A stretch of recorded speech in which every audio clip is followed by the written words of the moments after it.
మన అన్న అయితే 3 ప్లేట్లు తెమ్మంటే 4 ప్లేట్ల పూరి తీసుకొచ్చిండు. ముగ్గురం కలిసి మంచిగా దంచడం. నమస్తే అన్న అందరికీ. మన ఇలాంటి ముచ్చటంటే మన జూకల్లో అంటుంటే చేద్దామని పోయినాం. నైట్ 1:30 లేసి కూరగాయలు కోసుడు స్టార్ట్ చేసినాం. బ్రెడ్ కూడా కోసినాం.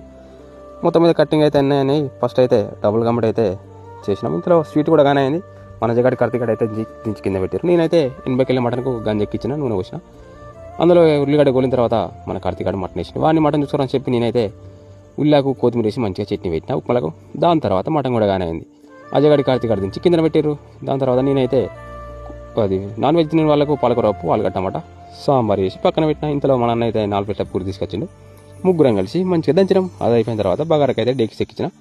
అల్లం గిల్లం కొలిన తర్వాత అజయ్ గారిని నిల్వ ఇవ్వని వాడైతే నిల్వ వేసిన. నేనైతే ఇంతలో 5 కిలో చికెన్ తీసుకొచ్చి మంచిగా కడాయిలు వేసి కాజు వేసి మంచిగా ఫ్రై చేసిన. అది అయిపోయిన తర్వాత ఎసరు కూడా రానే వచ్చింది. మనలో అయితే బియ్యం తోటి రెడీలో పెట్టి తీసుకొచ్చాను వేసారు. కార్తీక్ గడి అయితే గంటతోని ఒక ఆట అయితే ఆడుకున్నాడు. దాని తర్వాత 10 కిలో వైట్ రైస్ కూడా వేసినాం పక్క పండి. అది అయిపోయిన తర్వాత నల్ల కూడా ఫ్రై చేసినాం.